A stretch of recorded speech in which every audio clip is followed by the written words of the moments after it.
I found a place where people who work seriously with narrative techniques can come together once a year, like the gathering of the storytellers, and discuss and innovate and having this discourse about it, because my work in history was about the Enlightenment, and that was a big innovation. Like, we bring our knowledge on the table into the light and we discuss this, and that makes it better and more helpful.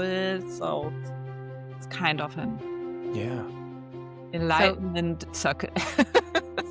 Welcome to Narrative's Leadership Story Talks, where great leaders go beyond the bottom line to create lasting impact. Join hosts Jerome Deroy and Julienne Ryan as they uncover the stories behind real-world challenges, offering practical insights to help you lead with empathy, authenticity, and purpose. Each episode dives into how leaders use storytelling to build trust, foster connection, and inspire action. Whether you're navigating workplace dynamics, driving change, or building high-performing teams. Welcome to Leadership Story Talks. I'm Jerome Deroy, CEO of Narrative. And I'm Julienne Ryan, and I'm delighted to be here as always. Very good to see you again, Julienne.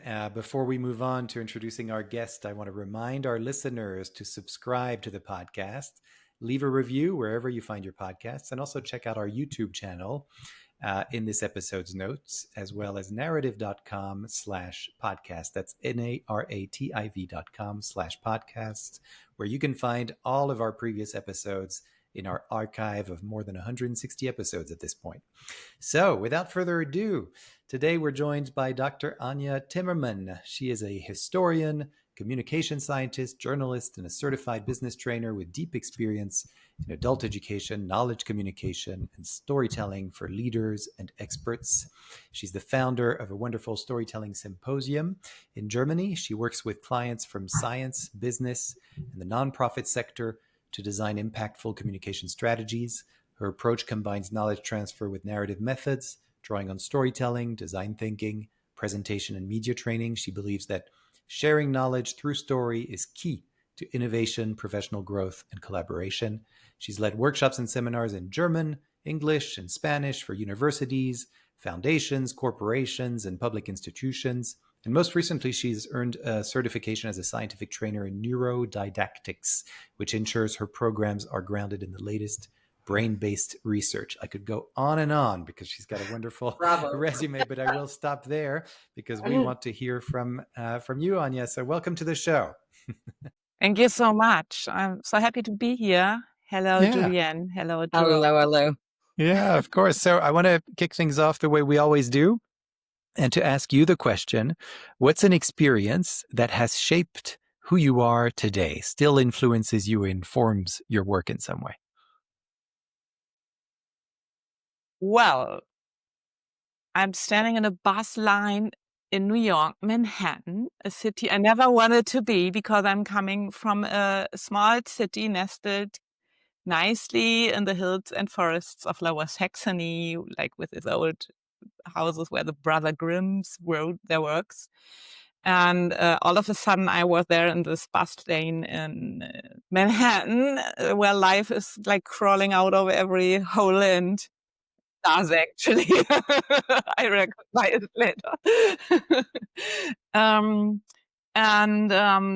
really a little scared. I notice I'm a little scared because I think, like, what's the matter here? You have traveled the world. You worked as a skiing guide and travel guide and so on. Why are you scared? And I thought, well, my boyfriend, now husband, I was with, he comes from an over 8 million city of Bogota in Colombia. He's used to it. But I come from Göttingen, where everybody knows you. And all of a sudden I thought, well, you're surrounded by more than 8 million people and nobody knows you. You know nobody, but I think even worse was nobody knew me. So I was a nobody. Later, I learned that the credit history is far more important than having any other history or story in the city.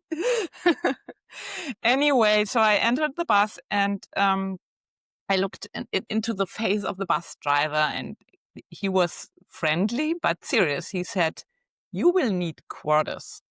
Ah, I was like looking at this machine with slots, and I knew something has to go in there. It must be $quarter, but my pockets were empty. And I looked up to see if everybody is already looking at me. And oh, the German tourist was somewhere in Harlem. And so I looked at lots of hands and arms and $quarter. oh, wonderful. That was so cute. And I said thank you in, I guess, a very dry and German way, not the New York way, like, oh, I appreciate it and stuff. So I was really stunned. And then later I tried to give them back. Like I tried to give dollar bills. And they said they didn't want it. And so a woman bent forward and said, "You give next time." Ah, So I learned there that it's all about community building, and people are naturally driven to community building if you let them. Mm. And Hmm. and somehow she integrated me instantly. Like it was not only like hello, welcome. It was she made me accountable for like paying it forward to the next one. So yeah, within a Mm. bus ride, I had the feeling I belonged to this community, and this aspect of um, community building in storytelling is even after discussions with evolutionary biologists and stuff, it's really a strong force that Mm.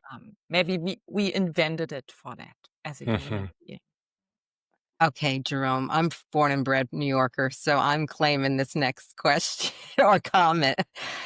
So thank you, first of all. Secondly, New York get a bad rap sometimes. We build it up in the media and the movies. We are busy. We run around. It's all like organized chaos. But New Yorkers have a big heart and they will step up and help and listen. You just got to pick the right moment. And that was a good moment. And There what were a many wonderful more. There woman. were many Yeah, more. yeah. And to me, that's the beauty of New York, all these simple little moments out of that. And I bet you, if you had interviewed everyone on that bus, you would have found one connection if you asked one more question, because that's always my go-to line. We are connected in some more crazy ways. But thank you for that glowing endorsement of your first New York experience. So I'm happy. So Yeah, it I'm was going to take a nice. step And back. if I may Yeah. add a little one, then later I read about a story in it jumped on me. Um, because it was a time when everybody already had little blackberries and people were running around like Mm. that, and I didn't have one, so I read the New Yorker, whatever, and there was this story about three homeless guys in the streets, and they were asked by social workers, "What do you need? The winter's coming. What do you need?" And they said, "We want cell phones." And they were like, "What?" But then they explained and they said, we want people to know our story and we want to write a blog. Mm. And they did. And they got the cell phones and they did. And they had a Twitter account and they had built a community. And that was so cute. And even later, I followed that story. And then even later, one asked if someone has an old laptop because he wanted to have a job interview and he got the job Oh, and wonderful. so on. And so this one told me that it's kind of a basic need with storytelling. Hmm. Yeah, Yeah. yeah, absolutely. Wow. Yeah. Yeah. Well, I want to go back to something that your story kind of alludes to is the importance of community. Mm-hmm. That word seems to be important in your work as well, because you created a storytelling symposium, and that seems to very much be bringing together a community of people. But maybe you could tell us a little bit about what motivated you to start that storytelling symposium, and what it's about. Yeah.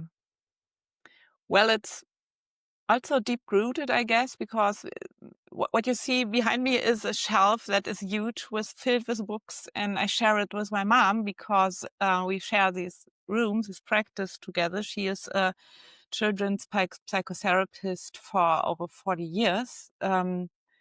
And still working. And she worked also, she did research project for her PhD with narrative interviews and questions. And she found out that trauma can be passed through generations. And she followed that back with the children to get generations and came up that trauma that happened in the war, and that today, again, very important, right? Can pass on generations. And so I learned that narrative techniques early on, that narrative techniques are a serious thing. It's not, I didn't learn it now from the internet. It's a cool marketing booster for your sales pitch. And then, I grew up with Brothers Grimm. The stories were a side project. Mhm. They were language researchers. They compiled a German dictionary, and they explained all the meanings of the German words. And to know the meanings, they had to know the history of the word and the stories people tell. And then they could say, this means this. And so they noted the stories as a side project. They noted all the stories, and later the story collection was a side project.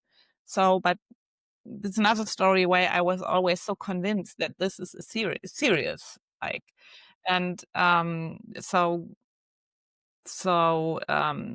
I was then later after New York, I was in Atlanta because my then already husband, because we married in the town hall in New York, because I was pregnant, and we were in Atlanta, and he came.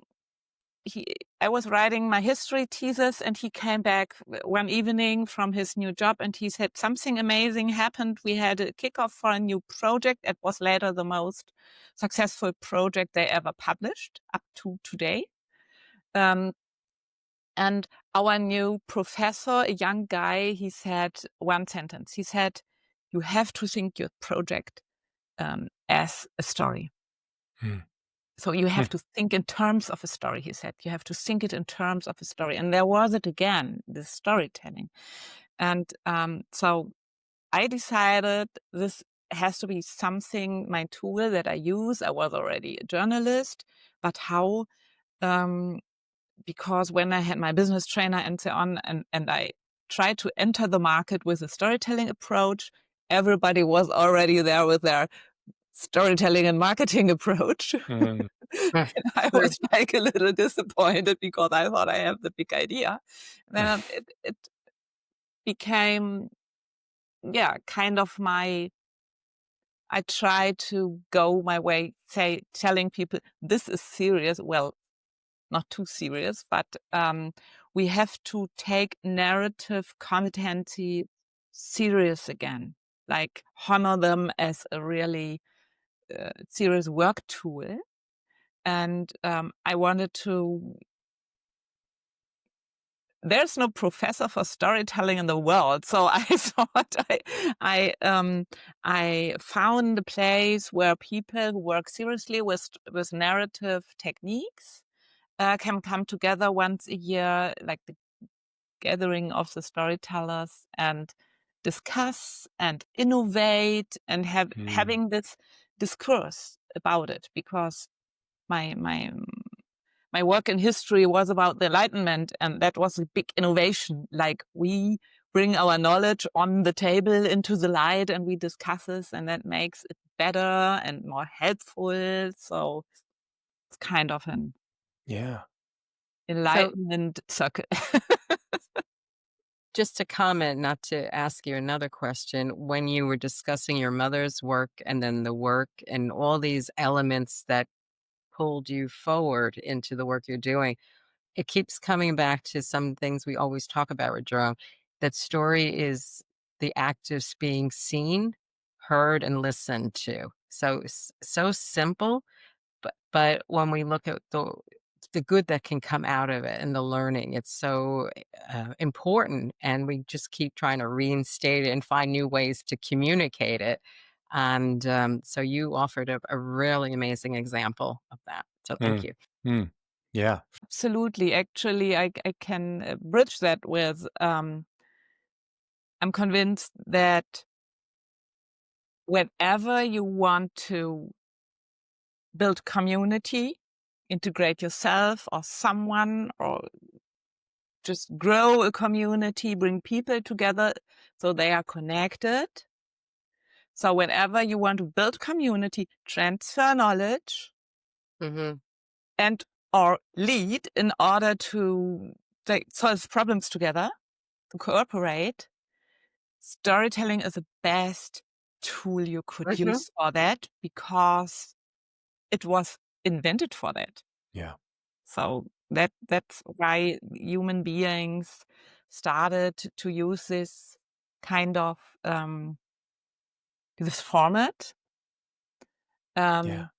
And it's so natural to us, right? We fall, if you watch people, if you watch children, if you watch old people, everyone who is not stressed thinking, I have to present my data and information now, and someone maybe will be mad with me.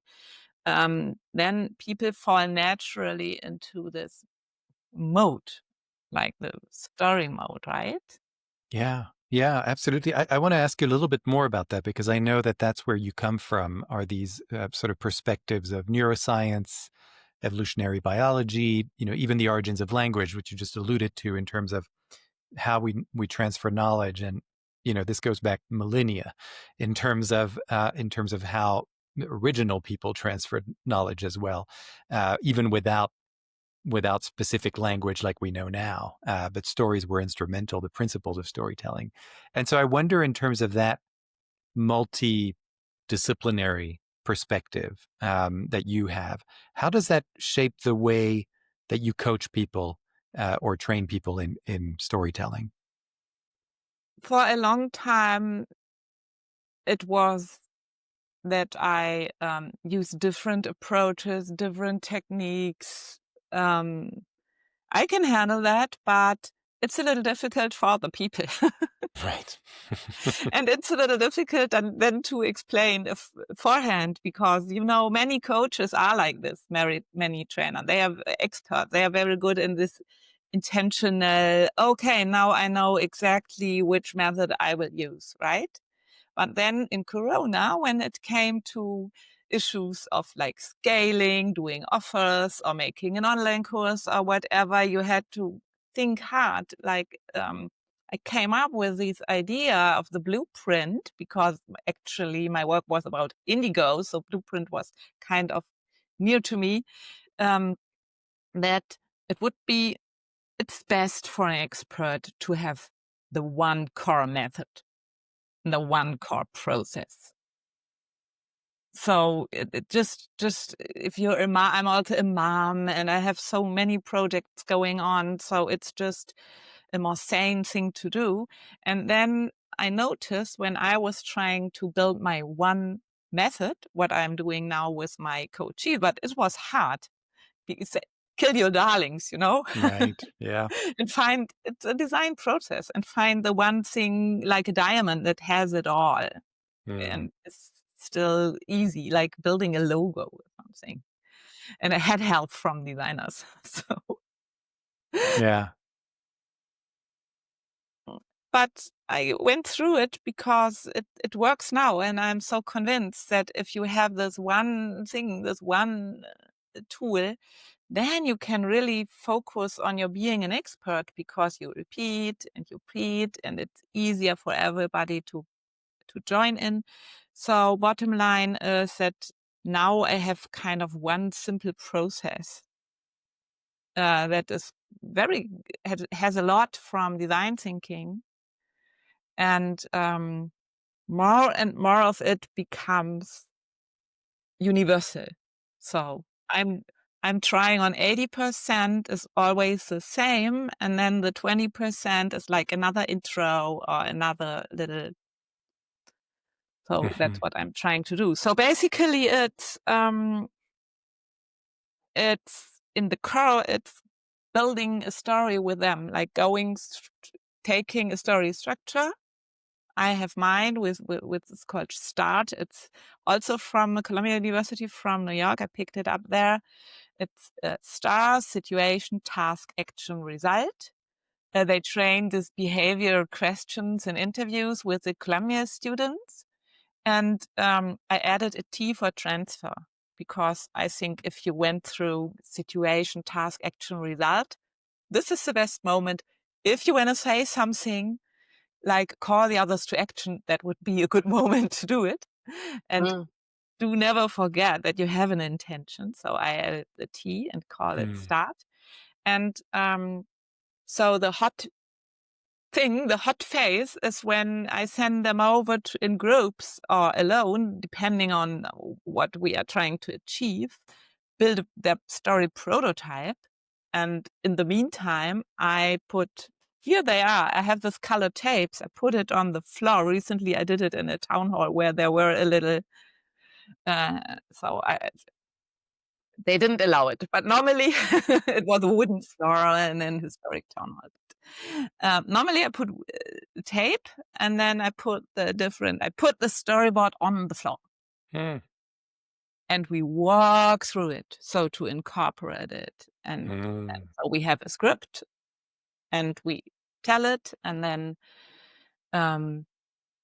one person alone, or maybe followed by a little group, is walking through the story, telling the prototype. I love to work with like easy drafts, prototype, not the finished, polished story, because that it is building blocks on them. Mm. And Interesting. then everybody is helping to adapt it, make it better, and so on. So this is like the core part, and I really do it with everybody. Yeah. Yeah. And I'm so curious about the scientists working with them. So Yeah. I how, just walked some lines this year with scientists too. so tell us more about that, because it's such an interest. They're used to statistics and concrete information. How is your approach with the scientists? Like, is there something that you find you've learned that really stands out in working with that niche? Yeah. So one of the part of the 20% that I adapt to them is the intro. I always try to pick them up a little bit. So the scientists, I was working in spring with scientists here in Osnabrück at the university. There was lots of like agrarian stuff, like farming and so on, but also hospital, different directions, architecture. And then like a couple of weeks ago, I was in Bogota, Colombia at the university, working there with scientists, a lot of philosophy, but also biology. So they got different intros, because I show them other examples and so on, to pick them up a little bit. And I display, I know in the meantime, what are the, what is it in English? The buts, yeah, but, right? Right. So you take care that you include them, like the elephants in the room, in your intro. So that makes it easy. So you're So, anticipating what the yeah, what the butt is right. going to be. Right. Right. And like scientists are often concerned even, and the first time I had 4 professors in my workshop. It's new, because normally they know already that they don't need anything. But but their concern is that they seem like a little ridiculous, right? It's you have to do with them. You have to already in the title tell them, we are making your communication stronger. We use storytelling without betraying the facts. So there you have it already, right? And so I give them room for discussion, and then they do basically the same. They pick if they wanna, what is their project, if they wanna do what is their prototype, and then it's different. Like one is doing a blueprint for a talk. I tell them the more realistic, like in your real life, it is that the better for you. So what's your next talk, or you want to design a curriculum for your class, or you have to pitch for money for your project. And then they take that and they walk the line and they tell your idea how they communicate it, or even is the story doing. Like if it's design of a class, they don't even design their story they are telling. They design the rally or setting that the students will do.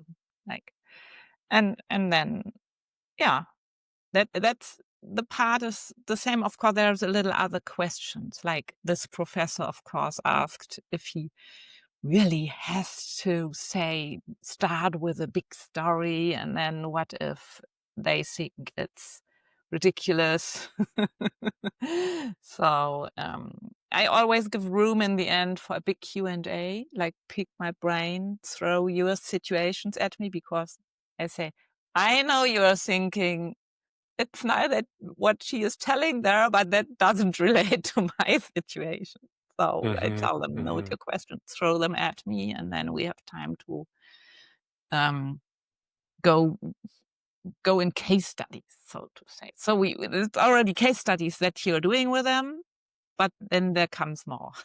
So I think having time in the end for the things that, like, oh, actually, I had this question.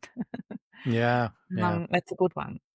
Yeah, that makes sense. And I love what you said about, because I can certainly relate to our work over here as well, in terms of letting people know that storytelling is not happening at the expense of facts. There is, and we often call this out, the myth of storytelling being about exaggerating or embellishing. You're just making something sound better, look better by changing the facts because the facts weren't attractive enough to us. And I know you agree, given what you just said, that is not storytelling, right? That is embellishing, that is exaggerating. Storytelling is actually about being extremely specific in terms of the facts you choose. And you gave us a beautiful model of that in your opening story when we asked you the question. We could see the slots in the bus. I could almost feel the quarters, and what that feels like, what that looks like, even what the smells might be like in New York City, right? If you're familiar with that city, people coming out of everywhere, all of that.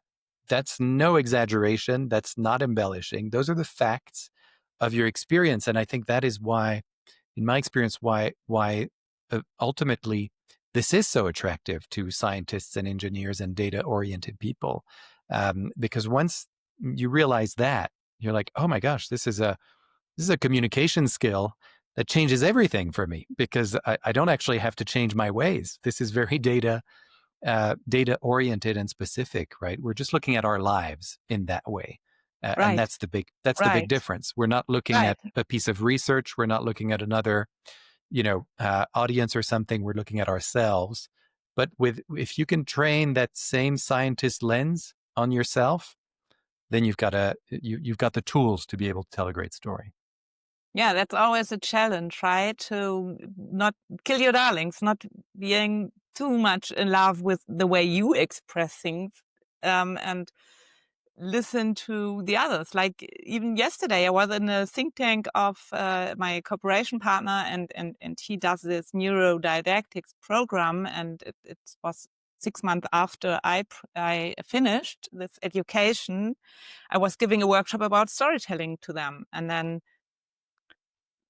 I asked, what are your aha moments? And they said, well, it's not about only storytelling, it's also about our writing.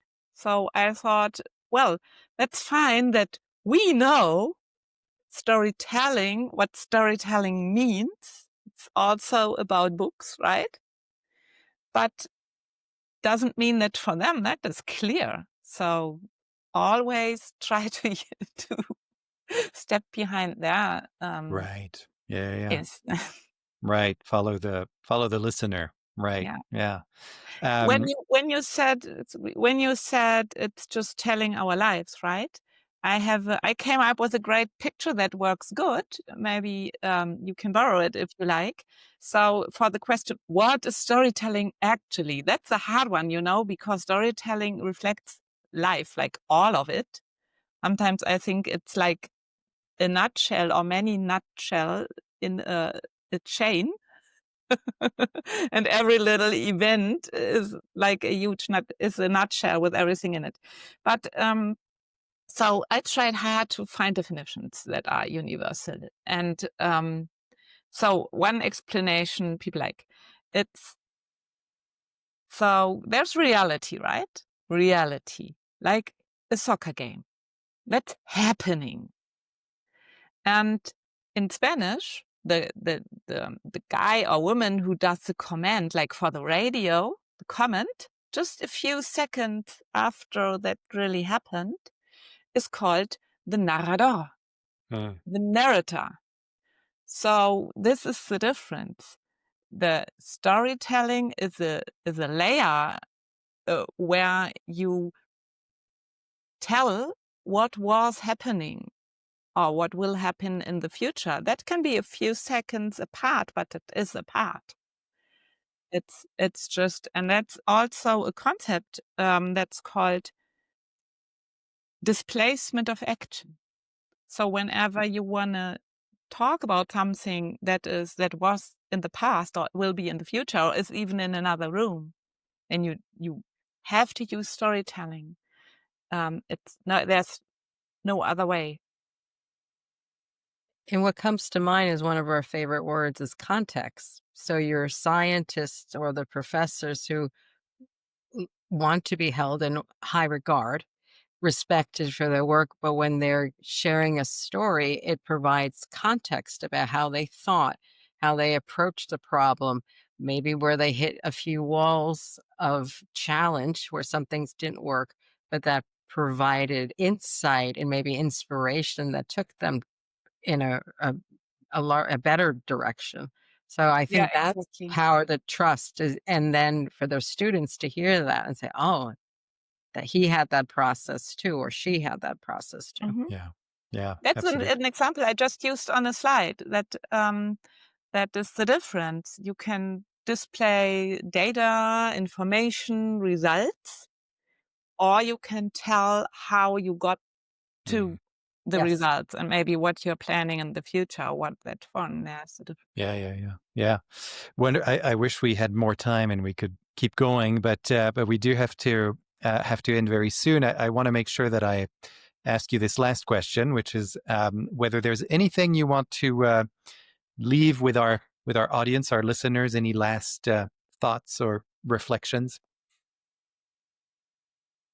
Well, I would love if more people mind the story and not only like reduce it to storytelling. Storytelling is a more holistic approach, and every one of us wants to be a good storyteller, right? Because it's so fulfilling if you have an act of communication. You say something and you get a response, and maybe the response you wish for, right? Many people don't even admit that, but every time you act in communication, you want something.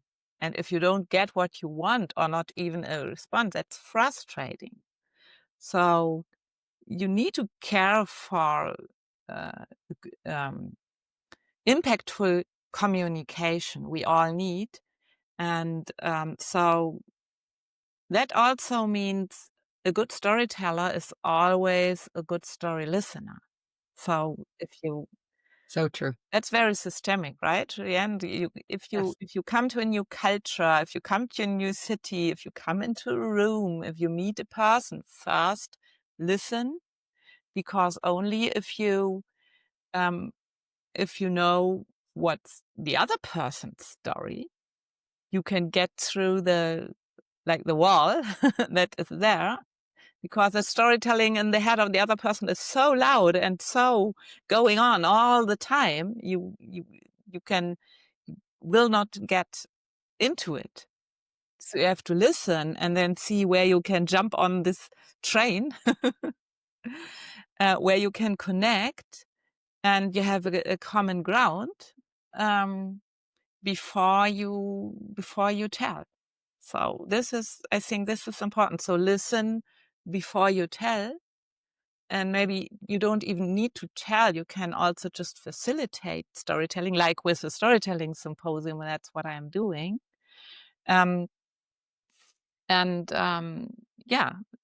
keep in mind that it's always for community building. Absolutely. Yeah. Thank you so much. Those are great words to part with. And I really encourage everyone to check out Anja Timmermann's profile on LinkedIn and elsewhere, as well as her website and the Storytelling Symposium that happens every year. It's a really wonderful event with lots of luminaries and many resources for everyone as well, in terms of how to listen, how to tell stories, but also how to build community ultimately. So really great. I want to thank you, Dr. Timmermann, for being with us today, and really appreciate it. I know you're in Germany and it's getting late over there, so we appreciate your time. And thanks, Julienne, once again for being my wonderful co-host. Always. So, Always. and I want to thank our listeners and remind you that if you've been inspired by this session, you should consider enrolling yourself or your team in one of our training programs. You can go check out narrative.com, NARATIV.com. And of course, check out this particular podcast on our website, Leadership Story Talks. Leave a review wherever you find your podcast, because that helps drive the word of mouth. Make sure to subscribe, because that way you will never miss an episode. It'll just be right there in your feed every Monday. So thanks again, everyone, for listening. And as always, if you have any questions for us, any suggestions, please don't hesitate to get in touch. We're always ready to listen to you. So thanks again. Thanks again, Julienne. Thanks, Anja. And we will see you next time. Bye-bye, everybody. For more information on the narrative listening and storytelling method and how it can help your business, go to narrative.com.